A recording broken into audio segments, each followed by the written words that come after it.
ꯀꯣꯛꯊꯛꯇꯒꯤ ꯁꯝꯖꯦꯠ ꯍꯥꯞꯆꯔꯛꯄ꯭ꯔꯥꯅ ꯇꯧꯋꯤꯅꯦ ꯃꯍꯥꯎꯁꯦ ꯌꯥꯗ꯭ꯔꯦ ꯃꯣꯕꯥꯏꯜꯒꯗꯣ ꯍꯨꯟꯗꯣꯛꯑꯃ ꯆꯠꯈꯤꯗ꯭ꯔꯣ ꯑꯃꯨꯛ ꯉꯁꯤꯗꯤ ꯀꯣꯏꯂꯥꯡꯒ ꯌꯥꯎꯗ꯭ꯔꯕꯅꯤ ꯌꯨ ꯁꯝꯂꯥꯡ ꯀꯣꯏꯂꯥꯡ ꯑꯃꯠꯇ ꯌꯥꯎꯗ꯭ꯔꯕꯅꯤ नंबर टू उपाय लेते चले ब्रेन आउट होगदबा वादुरी सीजन पिदकनु लेट्स गो बेबी लोग kick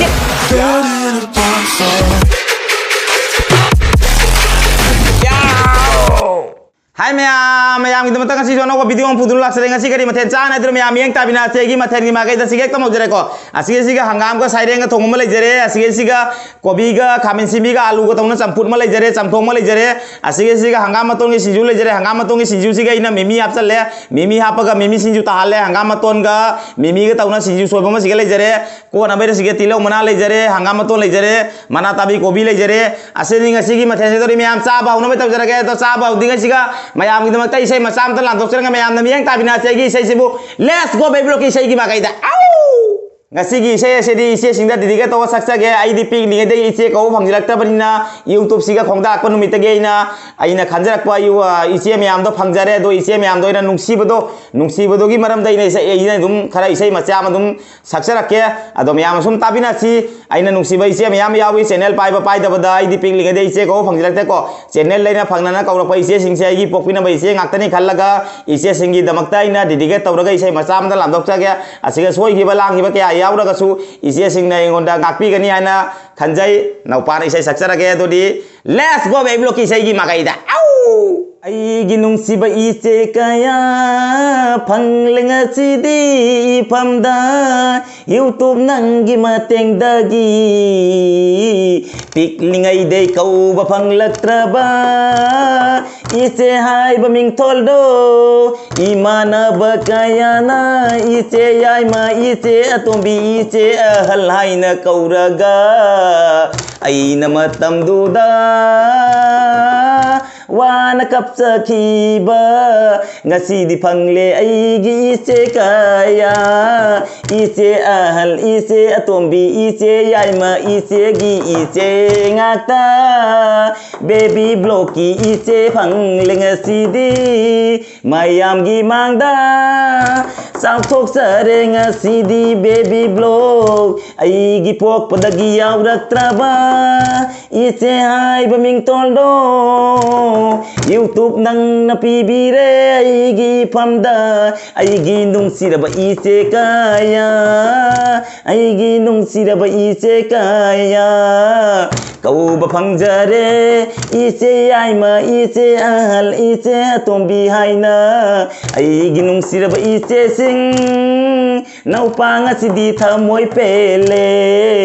ise sing na su pok pinaba naupa gum khanbiyu matam chupa naupagi mafamdagi di ise na khoise aigi pok pinaba ise ngaktani khalle aigi nungsiba ise sing aigi nungsiba ise yaima ise al ise atombi phanglenga sidi baby blocky ise kaya ise nungsibi ise pamubi ise thawai oibi aigi nungsiba ise sing phanglenga sidi adori ma'am साबा उनबे तोरा साबा उदिंगे सिगे इसे मतंगे channel को support तौजरंगा ma'am नुंसी बिदुना इसे दोगे channel चपिदुना subscribe तौदबा के यावरा कसु subscribe तो सनबि इसे दोगे लिंक दोना डिस्क्रिप्शन आपचरम गे सिगे सु थोलम गे ना दो इसे दोइना याम नुंसी जब इसे ने आइगी सब्सक्राइबर 300 400 लेलि मतमने तिनरक इसे नि ngasi di इसे सु आ जौरबन 10 के गी मतकता लेरबनी 11 के यौद्रबनी आइसु ngasi di इसे होगी थौजाल मैम दगी इसे होय मैम ना नुंसी बिदुना आइगी व्यूअर मैम ना नुंसी बिदुना ngasi एदि 2 के से काबा फंगले अदो इसे सिगे सु अमतंग मते खतंग सपोर्ट तो मैम सिबिदुना इसे से याम फबनी इसे दोगे चैनल गा मिंगा माना तौरिबा आरगो सेमबा वीडियो मैम मखल मखन सेमिदो अदोगा मिंगा मसका याम चाना बनी इसे दोगे मिंगो सिगा हाइजरम गे कसार निंगो लाइन लेबन सिगा थोलम गे कसार निंगो लाइना कसार निंगो इसे से चैनल से मैम सिबिदुना सपोर्ट तो व्यू सब्सक्राइब तो दबके या को सब्सक्राइब तो सन व्यू इसे से अंदा खरा व्यू लिखना लेरे मैम सिबिदुना खतंग सपोर्ट तो बिदसी आई नाइजनिंग बाइबो याम नुक्सी जब इसे नि माना ngasi 10 के लेना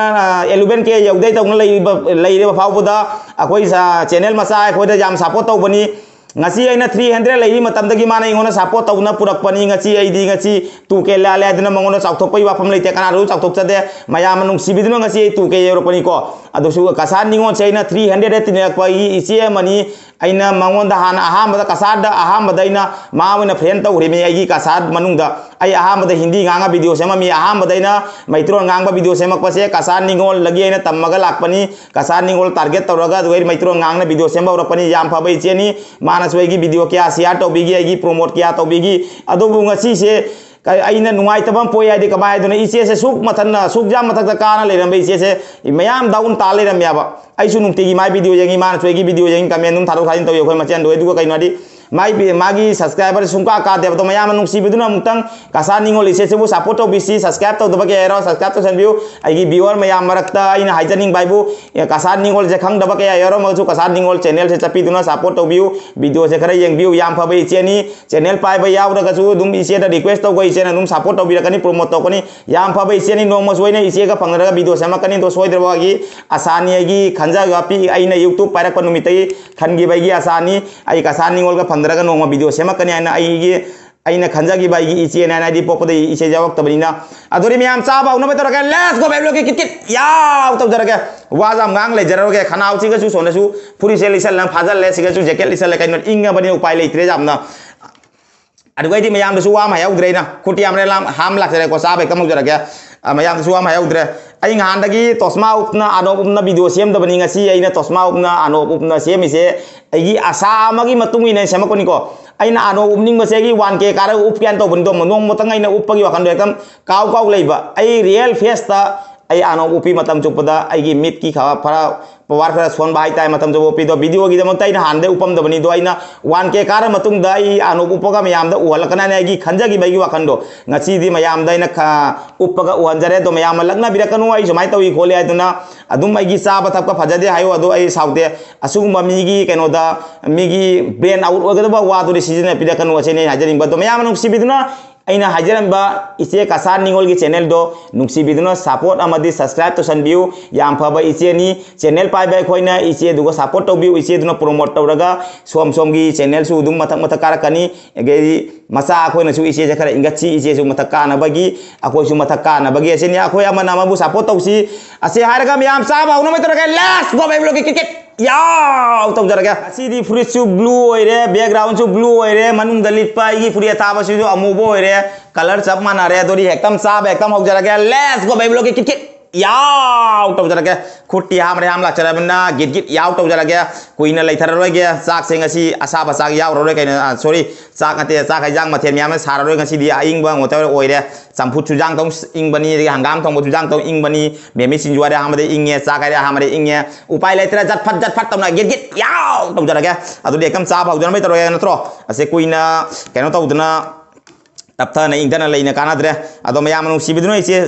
kasan ningol do mayam nung tang nung sibiduna support to bi ma nung tang lan bangam da ma gi thongan se mayam lalan si ase ni hadu se ha ma gi sakom cha ha ma he mathen se ekdam kaino dai hawja rai do hangam ga saireng ga yengbiu do hawro dire hangam ga saireng ga au hangam ga saireng ani ko aina kui da ba mangjira ko mangla ni se adoi mathak da su kasan ningol ise na ingon da hajira ko se gi mathen jai haudre ko hamadagi hangam ga kaino ga sabiro waina kasan ningol ise duna rak pani hangam ga du saireng ga sarwaina to jamata sakre isen harak pa request video sajare aru gedi ise gi video se joina khara dum haijare ise gi maram da ju haijare soi gi ba lan ki ba yaw ga su kasan ningol ise or waro bi ganu sau bi ganu khang da ba no pani khan ro ngak piu ado mayam nung sibiduna ise channel bu support to view subscribe to view se ni haijaning ba adori mayam sa ba no betor ga let's go baby look kit yaw to jara ga wajam gang le ro ga aha mai sakom se di baby look khaya da boot long changal lage याव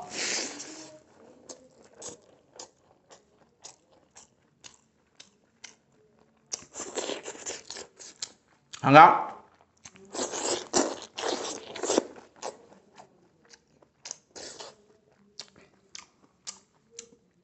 meme सिंजू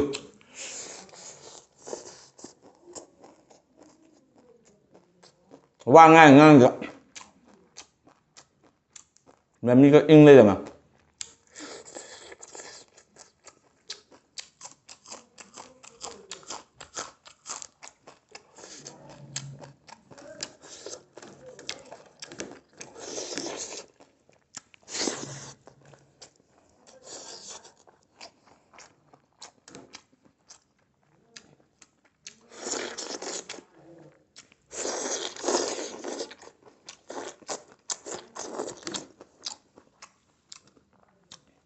Sayang piece.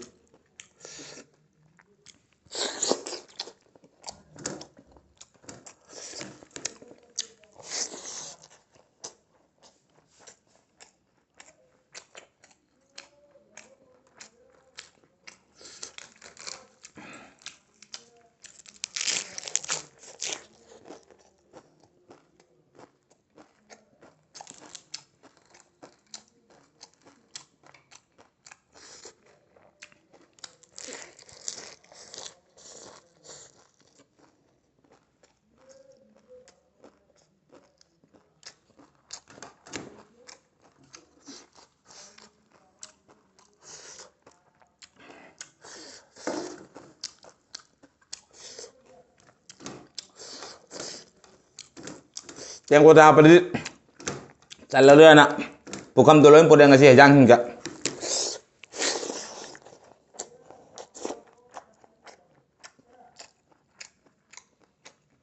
padahal hawe hanggang kalian coba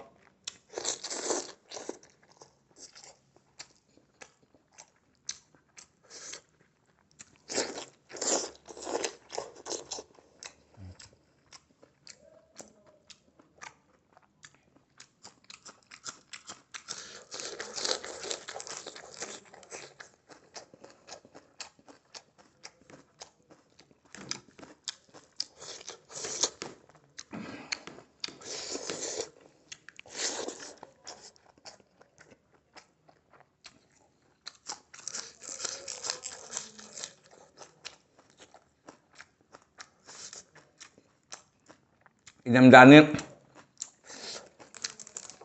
hanggang matam pian chau lo hanggap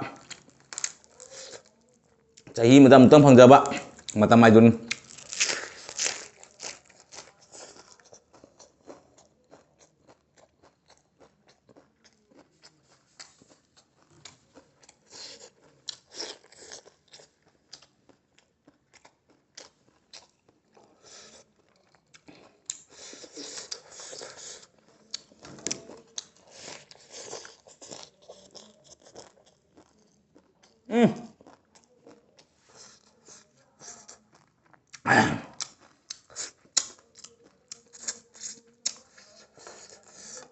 Mày mới xin na mahal pudra pasi kari hai nu.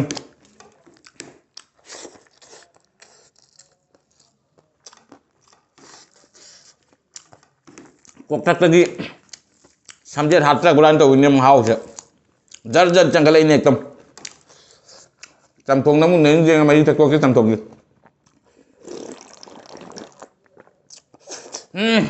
Campong ini maju sini namu.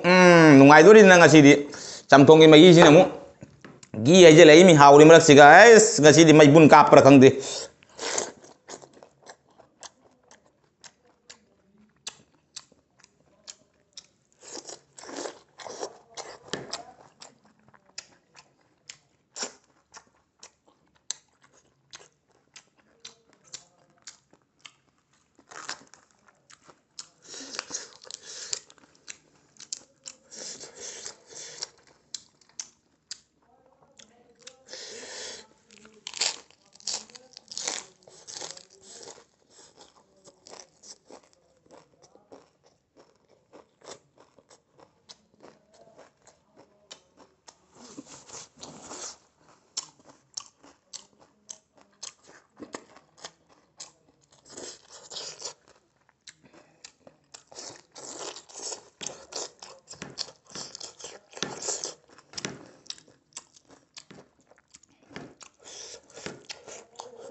Sinju na hawa sih kali kali.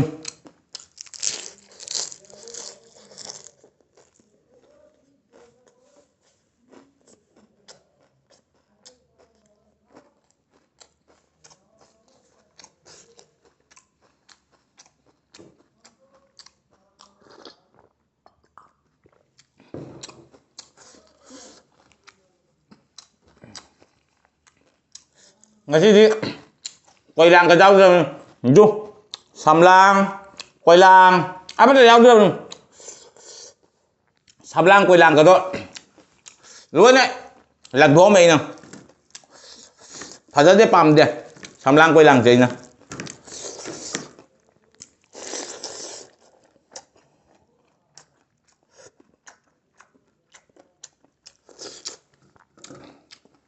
ꯁꯥꯔꯦꯡ ꯃꯇꯨꯝꯗꯨ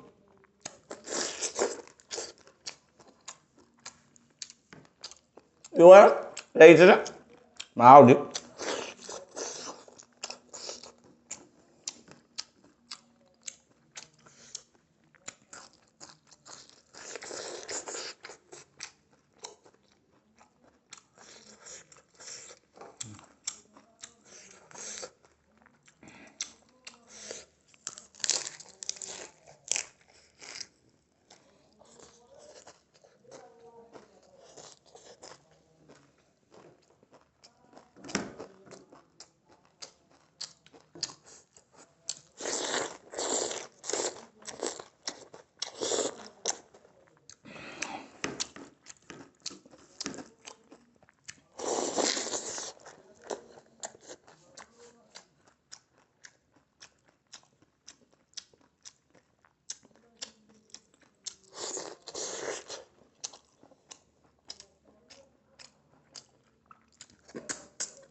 ꯁꯥꯔꯦꯡꯁꯦ ꯑꯇꯣꯞꯄ ꯊꯣꯡ ꯆꯥꯕꯕꯨꯗꯤ ꯍꯪꯒꯥꯝ ꯊꯣꯡ ꯆꯥꯕꯅ ꯃꯍꯥꯎꯗꯤ ꯐꯖꯅ ꯐꯨꯒꯥꯏꯕꯣ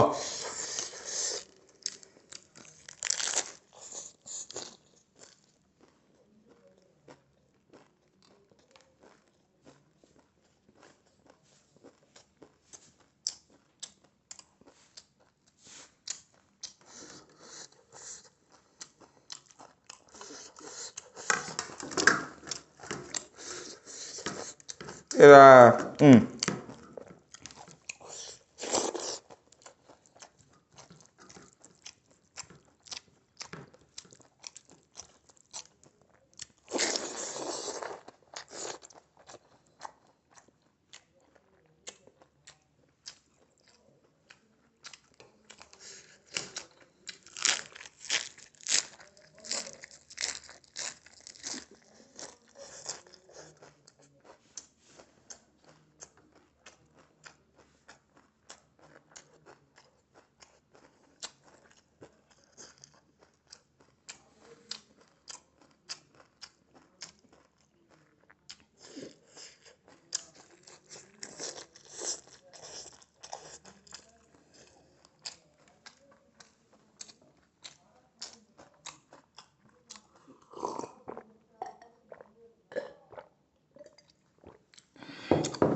video lo đâm đâm đâm gì ạ với là cả đây rồi bây giờ hai bên chúng ta đâu phiếu âm đâu sẽ qua đây ra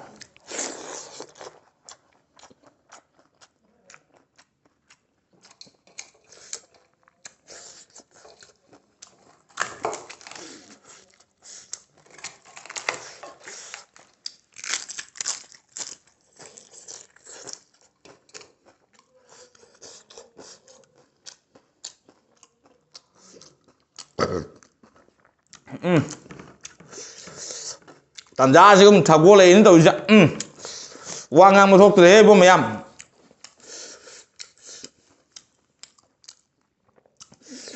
mày ấy mà ta cái bị lỗi sao là kìa mày quá đâu bị cái nu à chết Cak tuh di roy haji pura emergency lah ya gi wangang tuh sudah ada mayam mang dah kemai hai tuh